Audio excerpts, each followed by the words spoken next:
Assalamualaikum warahmatullahi wabarakatuh. Hari keberapa ya? Ke-7 puasa. Nggak kerasa juga. Teman-teman, hari ini akan ada debat antara Pak Mahfud MD melawan 3 anggota DPR. Sebenarnya bukan 3 ya, artinya yang menonjol, yang kemarin sempat bersuara keras itu 3 orang itu, tapi mungkin juga kepada DPR secara umum, minimal Komisi 3 itu. Nah, tentu tradisi debat semacam ini sebenarnya menarik. Harusnya tradisi semacam ini sering-sering dilakukan supaya melek demokrasi, melek intelektual, sehingga semua pihak jadi tercerahkan melihat situasi dan kondisi sebenarnya apa masalahnya. Jadi kalau dalam kasus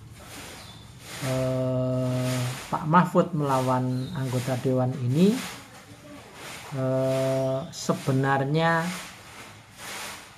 apa yang akan menjadi sesuatu yang akan bisa diketahui oleh masyarakat banyak, dan tentu banyak orang juga yang ingin tercerahkan dari katanya konon berita soal beredarnya uang 300 triliun lebih yang dipantau oleh PPATK, dan kemudian sepertinya masih misteri. Ini sebenarnya uang apa, uang siapa, kok bisa uang kok berjalan-jalan sendiri seperti itu. Jadi, nah, untuk itu sedikit kita tentu perlu tahu siapa sebenarnya Pak Mahfud MD itu. Pak Mahfud MD adalah seorang Profesor Dr. Haji Muhammad Mahfud Mahmudin, sarjana hukum SUMIP, yang lebih dikenal dengan nama Mahfud MD. Merupakan seorang politisi, cendekiawan, agamawan, ya tokoh masyarakat lah, yang hari-hari ini setidaknya di masa kepemimpinan Pak Joko Widodo, Pak Mahfud MD ini adalah salah satu tokoh yang, atau salah satu anggota kabinet yang termasuk vokal luar dan dalam. Artinya ketika ada persoalan yang mungkin agak mengkritik, membuli pemerintah atau istana, nah Pak Mahfud MD ini sering menjadi semacam bempernya. Sebaliknya, ketika ada persoalan-persoalan di luaran sana yang memang mengharuskan Pak Mahfud harus berkomentar atau memberi petunjuk atau membuka jalan, nah Pak Mahfud tanpa basa-basi, istilahnya orang Madura ya, itu main tancap saja, main berkomentar saja. Maka tidak salah kemudian salah satu anggota Komisi 3 menyebutnya menteri komentator, katanya. Tapi saya kira ya ada salahnya, ada benarnya gitu. Salahnya ya seorang menteri ya harus punya pendapat, harus punya, jangan kayak yang lain kan diem aja, kita jadi nggak ngerti apa yang dikerjain. Pak Mahfud ini kelahiran 13 Mei 1957 dari Kabupaten Sampang, Madura. jabatan sebelum menjadi Menko Polhukam adalah pimpinan Mahkamah Konstitusi Republik Indonesia dari 2008 sampai 2013. Beliau punya anak yang namanya Vina Amalia, Royhan Akbar, dan Muhammad Ikhwan Zain.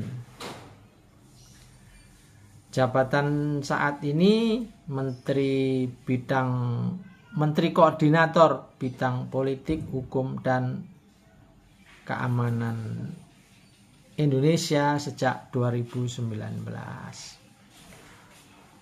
Partainya dulu berpartai di Partai Kebangkitan Bangsa. Istrinya bernama Zaizatun Nihayati. Orang tua namanya Mahmudin Siti Khadijah. Itu sekilas tentang Pak Mahfud MD. Kalau kita harus menilai, kalau kita harus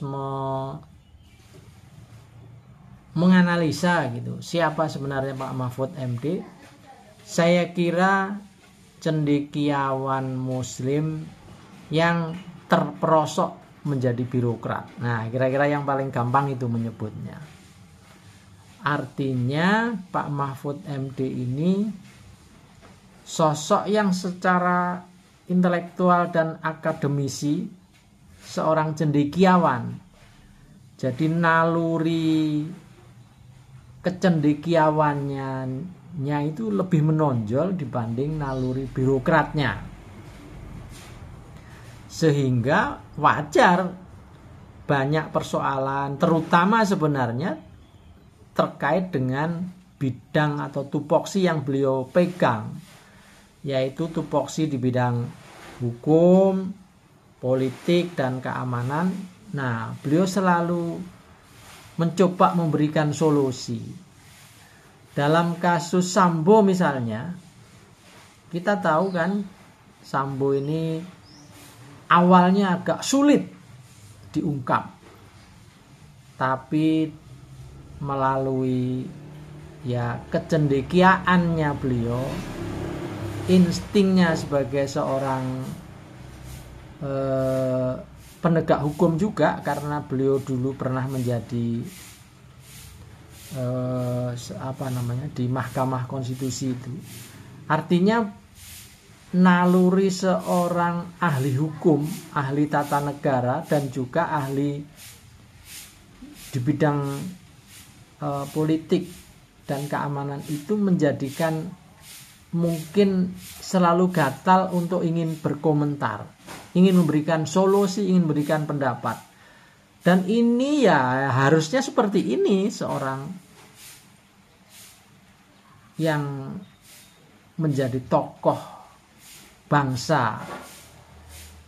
Ia harus menjadi ibaratnya selalu menjadi lilin dan cahaya bagi masyarakat, memberi petunjuk, mencerahkan, memberi pemahaman, memberikan pengertian yang lebih luas tentang sebuah persoalan, khususnya persoalan hukum.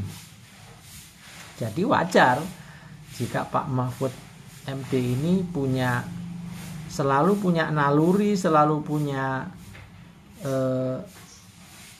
mencoba mengembangkan keintegritasannya itu diwujudkan dalam memberikan komentar terhadap banyak hal, khususnya yang menyangkut tentu bidangnya, setahu saya itu. Tapi kalau kemudian ada yang berkomentar bahwa kadang-kadang Pak Mahfud MD offset, saya kira enggak juga. Jadi seorang cendekiawan ya seperti Pak Mahfud inilah yang ideal. Dan seorang cendekiawan saya kira sampai hari ini kalau harus menilai, integritas Pak Mahfud MD ini masih terjaga. Artinya beliau masih melewati atau beliau masih mendasarkan dalam setiap gerak dan langkahnya itu on the track, melalui sebuah jalan yang ya jalurnya lah. Kalau ada yang bilang offset, ya itu mungkin pemahaman yang kurang mengerti jalan pikiran Pak Mahfud sendiri. Sebagai seorang politisi, Pak Mahfud saya kira termasuk politisi yang lihai, yang santun, yang tidak meledak-ledak, tetapi tetap mempunyai integritas yang bagus, integritas yang tinggi.